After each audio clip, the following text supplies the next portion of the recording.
It's so Yeah. weird. Oops. Unmute. Oh, I just turned off my mute. Okay.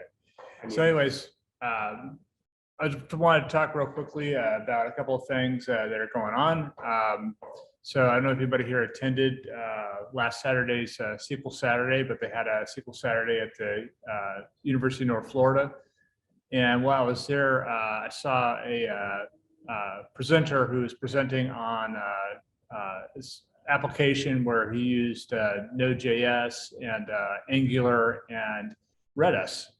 And we haven't had a Redis, we haven't had anything on Redis before for this user group. And so I asked him if he could do the June meetup.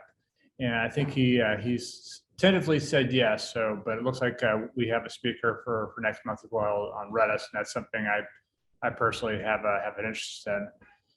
On the other side of stuff that's coming up, there is Code on the Beach is coming up again. They're meeting in person again this year. And that's usually held out at the resort. No problem.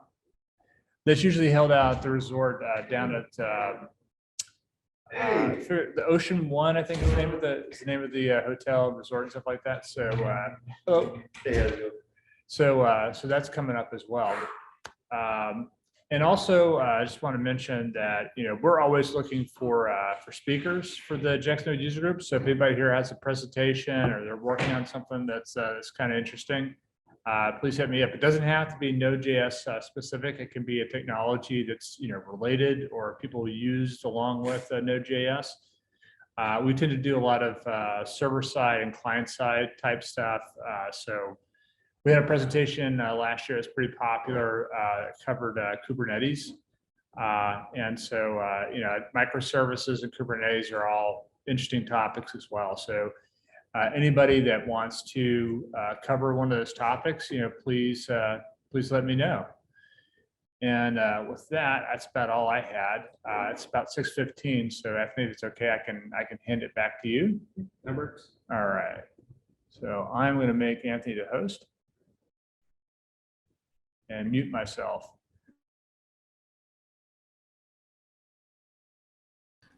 Okay, right. All right. So let's get started here. Again, as I said, my name is Anthony. A little bit about me before we get started. I'm currently employed by a company called CNC Claim Source, an insurance claims company based in Mobile, Alabama. And I'm starting up a nice little startup called Balter, making it easy to find events you are interested in. Oh, yes. If you know someone who is an event creator, please connect me with them. As I need them to test out my product before I release it. The user group meetups that count? Yes, that counts as well. Part of the features will be, at least when we'll launch, will be to cross-post to Meetup. So yes. Okay. Yay. And let's think enough about me. I shall go into the introduction to CDK. Or at least the reason why we're all here. So what is infrastructure as code? That is what CDK is. It is just simply a codified way to manage infrastructure of cloud resources. So it's not just CDK, there are a few known infrastructure as code options. Well, the most popular technically is CloudFormation. And that one is AWS specific. That one is, I believe, AWS's initial thing of managing their infrastructure that they initially created.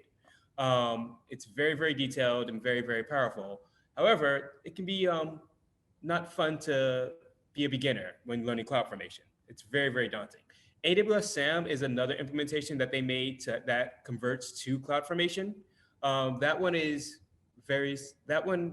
has some things that are unique to it, although I haven't really worked with AWS SAM or studied enough to know the differences between where AWS SAM begins and where CloudFormation ends. The serverless framework was the first open source one, I believe. That one actually deals with not just CloudFormation and AWS, but it also works for deploying things to Google and also Azure. I do know when using Serverless Framework with AWS, it does compile everything also down to CloudFormation. AWS CDK is AWS's desire to say, okay, AWS SAM is good, but when it comes to doing more complex things, it's a bit lacking it's hard to jump into. And we're going to demonstrate a little bit of that later on. Terraform is another one that works well with multi-cloud environments. If you wanted to use all the other ones, it's a little bit more difficult to just use them all between multiple environments. So you usually say, oh, well, I want to have this happen. I want to have this thing in S3 trigger this thing in Google. And it's a bit more difficult to do that. But with Terraform, they actually have their implementation so that it does that automatically. I haven't used it yet, but I really want to. Eventually I will. And another cool thing about Terraform is it takes in what you already have. Like if they don't expect you to start, if you don't start with Terraform, it's fine. And it says, oh, I want it to look like this though. And it'll just do that. Pulumi is one I have heard about, but I've not had the chance to study of. And I haven't really seen anything about it yet, but I do know that it's also infrastructure as code.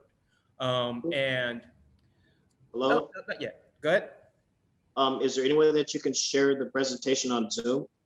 Oh, you guys aren't seeing that. My bad. Okay. I was testing you. There we go. Yeah. Yes, I was testing you.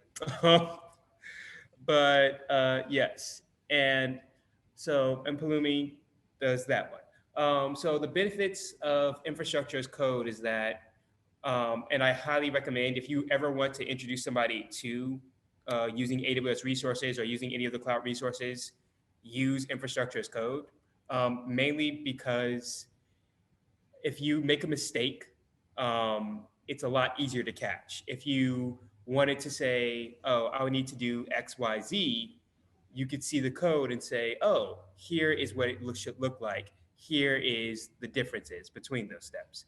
Having introduced a friend to AWS before, and I was unaware of infrastructure as code, or just wasn't familiar enough to use it, having them say, oh, I made a mistake somewhere. I could not, for the life of me, tell where they made that mistake. And eventually they just had to scrap that project and just delete everything and start over from scratch because we couldn't tell where they made a mistake at that caused them to get errors at. So it makes debugging a lot easier. But yeah, so enough talk. Let's take a look at some nice code here. And I can go break that down. We can talk about the code. And let me bring this up. I had to restart my computer, so give me a second to actually bring up the code on my laptop here. No. And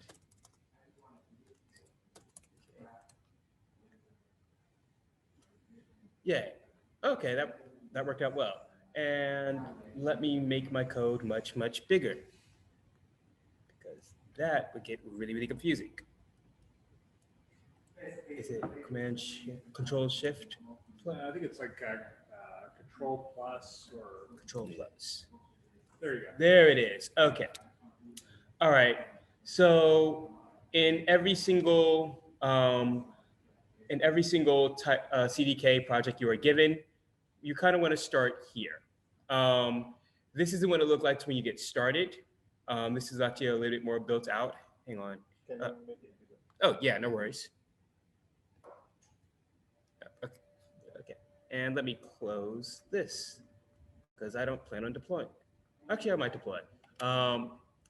But yes, so you want to start here. And what is called, it gives you a stack by default based upon the name of the project you gave it. And that stack is, you can have multiple stacks, but that stack is referenced here. And it's simply, hey, you're building out this stack immediately. And it's nice that you can actually have other options here, but I won't be going over those today. So let's go back to our stack here for a moment. I want to walk you through some things that are that we actually did, well, that I actually did when doing this. So I wanted to make a DynamoDB table. I didn't do this in order. I'm not going to do this in the order I coded it in, but the one thing I needed was a DynamoDB table. And I was like, okay, I need a table for post. I just wanted to have an example here. And for that one, you need a primary key or a partition key, as DynamoDB calls it. And you give it a name for the field type, and you give it a type. And I wanted it to be string. And so building mode here and replication regions aren't technically needed, but I did that for explicitly sake of like, oh, just so I know what building mode it already has on it. That's pay per request, which it makes by default, and the replication regions, or what regions it's made in, it only deploys to US East 1. Technically, when you're doing this by default, if you don't have replication region, it's going to go based upon your default region of the user you're deploying as. It does, another thing, CDK, all these things, they all require AWS command line kind of download it to your computer to work, because that links up to your AWS account. But yeah, and what I like about this is if I wanted to make this to make this multi-region, US East 2. It's as simple as adding that little small line there. And that is really, really nice. If you've ever done this with CloudFormation, I can't just do that as easily with CloudFormation, unfortunately. But I'll go over something cool later on. I'll show you something like that later on. Is nice. But yeah, so that's all it takes to get started with this. I have now created a DynamoDB table, and when I run this to deploy, it creates the table in this nice little, in the CloudFormation file it generates here. And we'll take a look at that a little bit later. So the next thing we have here is a Lambda. I wanted to show you what a Lambda looks like with this one. So you give it a Lambda name, the runtime you want to use. And what I do love about this is that you can use whatever runtime you want. So if I wanted to make a Python one, I just change that to, actually, let me show that here. I could just change that to be Python if I wanted to. But yes, I'm going to leave it as no, but I just want to show you all that. The code completion does help out a lot.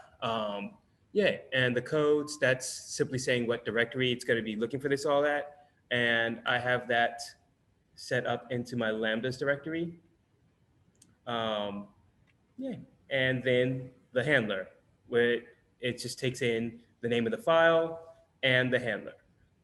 Because I gave it node 16, it's looking for the .js file. If you wanted to use TypeScript, you could just generate the JS files and have it reference those instead.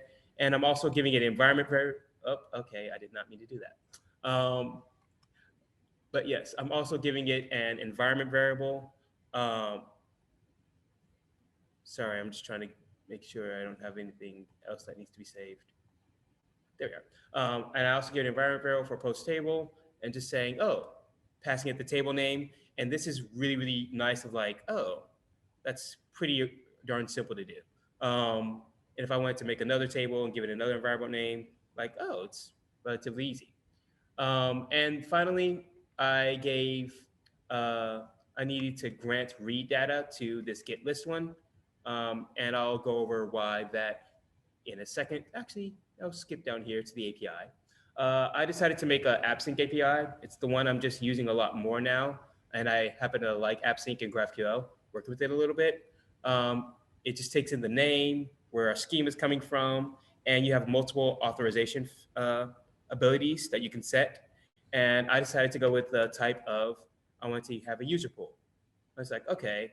The only confusing thing here is this area that says if authorization type is set to user pool, this option is required. And I kind of had to guess a little bit what the name was, or look up the documentation, because it doesn't actually autocomplete that, like, it's not required unless you choose that option. But yeah, that was not that bad though. And you could see here that it automatically, I made a user pool up here. I'm like, okay, just named it CDK off, enable people to sign up, and allow them to use their email alias to sign in. And without asking for it, it automatically says, oh, okay, well, you want to have at least one capital letter. You want to have at least one special character. It has to be at least 8 characters long. And it just does that saying, these are just good practices for good defaults. If you want to change that, you can override it. Oh, is that a question? No. Okay, you can just, if you want to change that, you can override it, but you don't have to. And this web client here, that's just something that's required to work specifically with AppSync in the console. Basically, that just says, hey, yes, you're authorized to use this with the user pool, but you have to be able to sign in somehow. And the web client just gives you that ability. Yeah, I'm not going to go too much detail about that one, but yeah, not an AppSync specific thing. And I want you to take a look here at this nice little schema. So you can have some context as to, some context as to what I'm referring to later on. So if you're familiar with GraphQL, it's really basic. If you're not, queries are just getting the data. Mutations are changing the data in some way. So here's all of our queries to get all posts created, mutation to create a post. And I wanted to have the fields ID, title, text, and created at with a date time. So let's go check out how we implement this. Let's go down here to our nice little create post. So mutation, I say, oh, the type name mutation, and it matches up to the type name used here. It's nice. And then create post, and you're able to just make this using either AWS's built-in already predefined templates, or in my case, I decided to go with making my own template for at least this one, mainly because I'm not used to using the TypeScript created ones yet. And so I was like, oh, I need to add in the ID, the auto ID, and I needed to add in the date time. And I wasn't sure how to tell them to do that. But yeah. And yeah, okay. So now that's how that works. And then I decided to, I had to get all posts created with this one. But I decided, oh, let me see a Lambda one, because that's something that more people are familiar with. And you can't, and because it's GraphQL, it's like, oh yeah, you can't have two resolvers to the same exact field in the type. But yeah, that's just something that's there. We can uncomment that later if we want to. But and get list, you can take a look here. It's really, really basic. It just scans the DB table and returns all the items. Yeah, ignore that. That was code that didn't need to be there.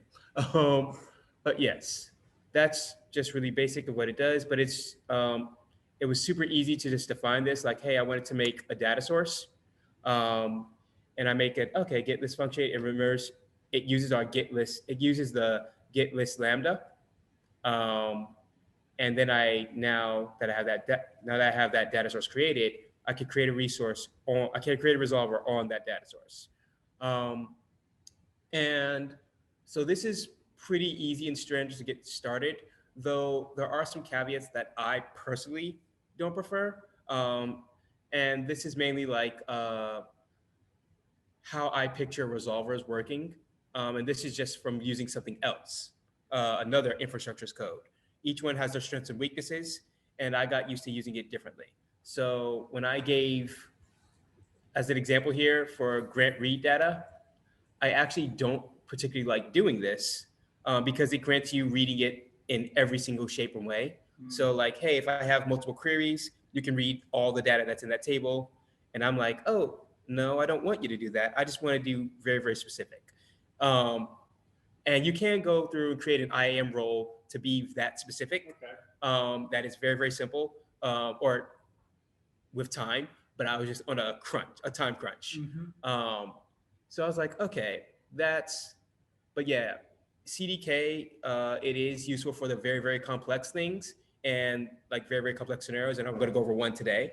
But when it comes to the really, really simple stuff that has a lot of fine-grained things that you want to do, or a lot of fine-grained things that you want to just be able to edit for security purposes, it's not what I would prefer, but it is super powerful and still really great. And it does have a way around this. I'm just not used to using it yet, so I haven't explored that in detail. So I can't speak to it. But yeah, now that we have this here, I want to talk about this right here. If any of you, so these ones down here are a little bit more complex, and one of those really, really complicated things. So I'm gonna comment, I don't need to comment this out. I just wanna do this real quick. And it's CDK, do I still have it installed? Please be installed. Yes, okay. I don't know why it keeps uninstalling it for me. But yeah, it looks like it actually took this time. So CDK, and what command do I wanna run? Oh, synth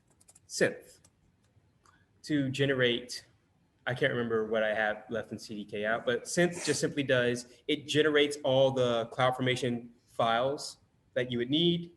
And like, okay, generates all that CloudFormation and says, okay, here's what it looks like.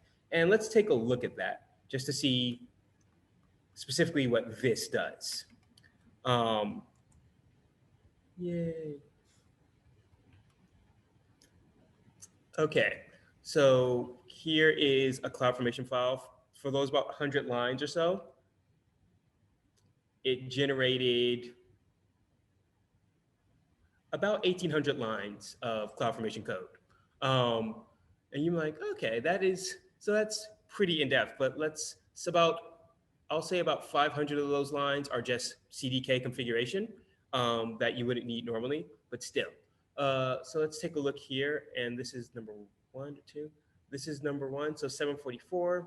So I want us to take a look at this one line here that just creates a VPC.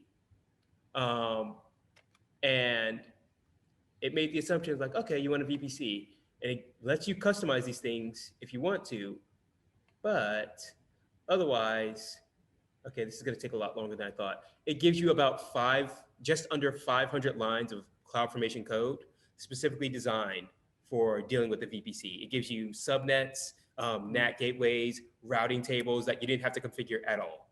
If you've ever tried to do that in CloudFormation or in the console, you know that is a real pain.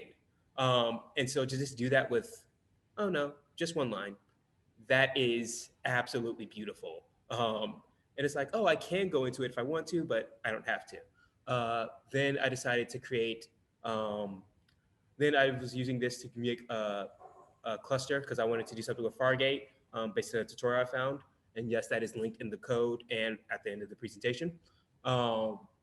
And says, okay, use this cluster, and this cluster is inside of this VPC. And then I designed my Fargate, like, okay, application load balancer service. Here is, I'm passing it saying, this is the stack it's a part of. This is the name I wanted to have.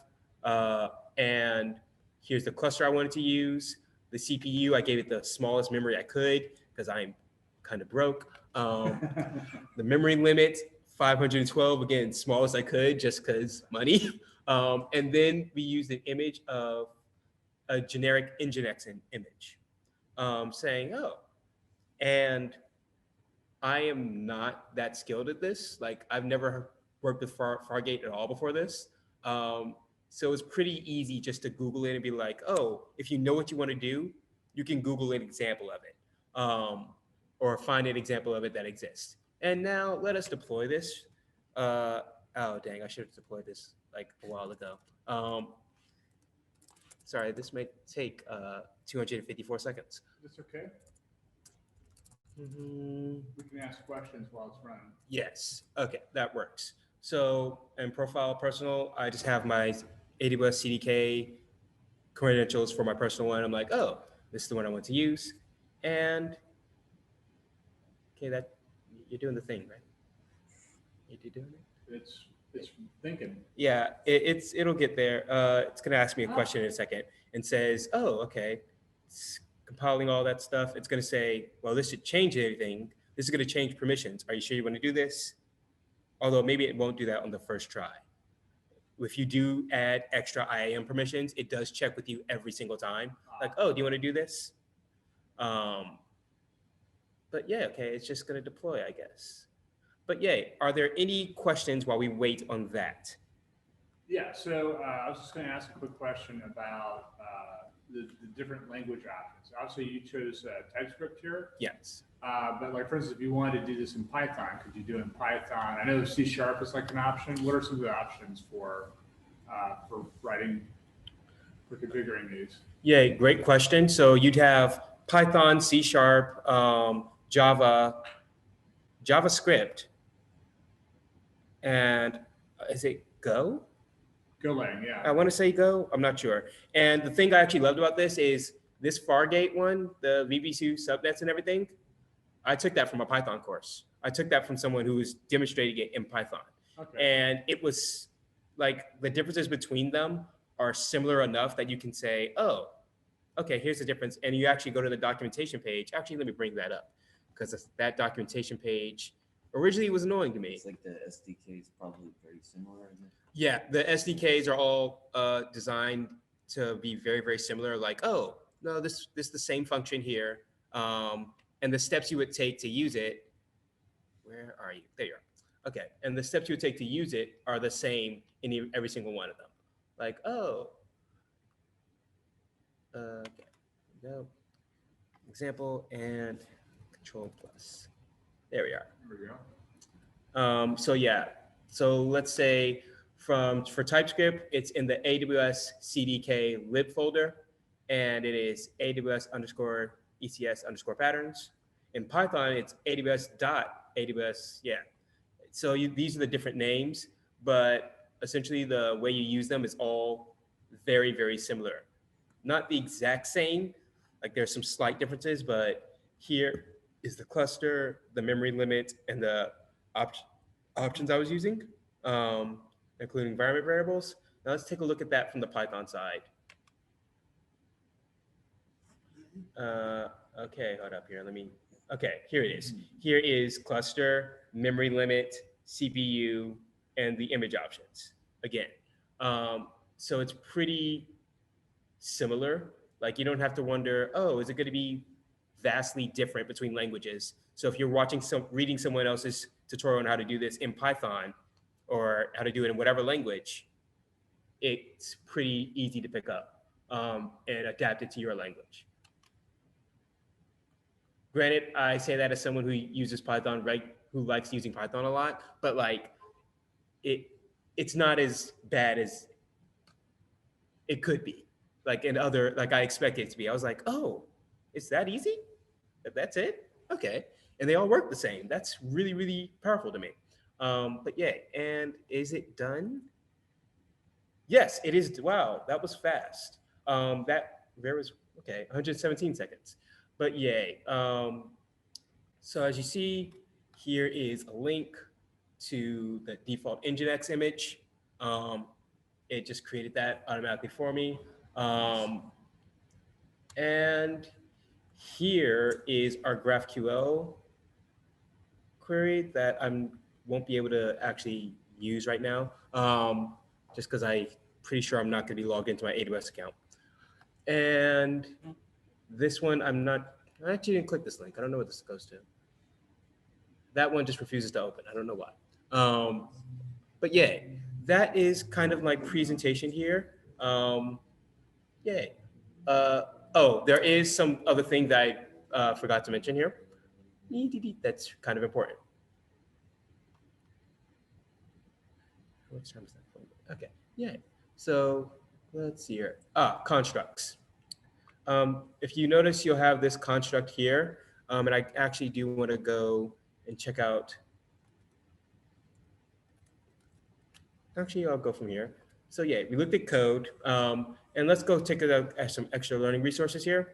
If you wanted to just see a little bit of a different approach, you can check out this Typescript Workshop that is in my slides. Open the slide. Yay, and that has it in all languages. But it's like, okay, it walks you through the Typescript Workshop and advanced things and whatnot. And one of the advanced, where are you at? And writing constructs. I actually want to just go over that real quick because it's kind of cool. So let's say, hypothetically speaking, we had a REST API endpoint that returns some data or log data, whatever. You can make a construct to say, oh, okay, I want to take a hit counter and I'm going to have a Lambda stream that's a downstream function. And okay, it extends this, cool. And it has hit counter props. Like, okay, so expecting a function. And then can I just press the arrow? Yeah. Here's their code. And what this does is just increments a count in the DB by 1 and logs the, I believe the path, or is it the function? Event path. And it logs the event path saying how many times that link was hit. You define these resources of like, hey, I want to define the table that we're using. And then I also want to define the function. And also, hang on, if you go back here, you can immediately say, hey, you passed in the Lambda function, and now it will say, okay, wait, lambda.invoke, the name of the function you automatically have in it, like the downstream function name. And so, and using the hit counter, defining an API gateway endpoint is as simple as importing API gateway from the AWS CDK library, and then defining this endpoint. And you can see here, we're using a counter. We're using the counter and saying, oh, I want to hit, this is the downstream, this is the function that was defined beforehand. We're going to make that our downstream function. And we're going to now hit that counters function, and that will count that the hit and then continue on downstream. You can make your own constructs. And so I haven't gotten to that part yet because that one is a little bit more complex. You have to understand what you're going into and also what you want to do with it. But that allows you to do some really, really unique and powerful things as well. Actually, hang on, I forgot to do something. Another reason to use the CDK or any infrastructure as code, this wonderful little command that saves you money. Yes. Yeah, it removes all of that Very cool. pretty easily. Like, yeah, I don't know when it was, but when I was first getting started with AWS, I managed to set up something that charged me about 30 to 40 bucks a month. And I'm like, if I have the money to blow, it's not that big of a deal. I don't have the money to blow. So I'm like, please stop. And I had to eventually just cancel that account. So now I don't really like interacting with the console unless I'm doing something like setting up a URL. Setting up URLs, you're going to have to interact with the console because you can't just pass it your URL. But yeah, that's about it. And it's just deleting all of it. And it's like, oh, it created quite a bit. Like, okay, NAT gateways, routes, but yeah. Okay, and yes, you're allowed to create constructs though, and to do whatever you want. Like say, hey, I want to extend this as an example. I now have figured out I want to extend, and I kind of wanted this functionality. I couldn't find out how to do it. I don't think it exists normally, but with with AppSync, you're allowed to have one data source composed of multiple Dynamodb tables and specific actions for those tables. So let's say, hey, I want to get, when someone creates a post, I want to update their profile information to say, hey, you created one extra post. The same way you have a Twitter, like, oh, count the number of tweets someone has or the number of Instagram pictures they have. And you have that all in one transaction. I've done that before in cloud, in serverless, but I haven't figured out yet how to do it in CDK. And that's one thing I'm like, okay, I might need to make a construct about that and do it the way I want to have it done. And it allows that. And it's freaking amazing. That's so cool. But yeah, and now that we've covered that part, let me go back to where I'm sorry, I'm looking for a specific Firefox. There we are. Okay, back to you. And deploy, and I got the deploy containers from this example here that you can find on manning.com. Great resource, by the way. This is only the first lesson, like, oh, deploy a Fargate cluster. Then it's saying, okay, deploy a Flask application. That Flask application has a database, move that to RDS Aurora, and set up a CD pipeline and scaling an operation. I didn't feel like paying for that because I didn't have the time. But I'm actually looking forward to it because that was a very, very informative free lesson. And they have plenty of those on manning.com. CDK Patterns, link mentioned from that free course, is a bunch of patterns that someone made with the CDK. Oh, speaking of, this is really, really nice here. Let's say, oh, web frameworks that people typically like to use. Let's say you want to do a Lambda function, SQS, or Event Bridge. Like say, okay, I'm curious about setting up this stuff with Event Bridge, and it has a bunch of examples. The one I clicked into earlier was this one, and it's like, oh, okay, links you to this one. It's like, oh, here's an example, and here is, where are you? A TypeScript and a Python example of the same exact code. So yeah, a blog post. I was blown away that this existed. I found out about this today. Where can I find that? Oh, That example you just showed? no worries. This is all going to be put into my GitHub repo. I'm going to share that with David. He'll be able to post that. I'll share it also with our JaxScript. And then AWS Solutions Constructs. They're like, okay, you want to make your own constructs. So it's like, hey, you want to make your own constructs, I believe, if I'm understanding this correctly. Again, I found out about this literally right before I got here. So I was like, oh, you can literally just here's an example that you can use that they built for you to make. I'm like, oh, this is super powerful.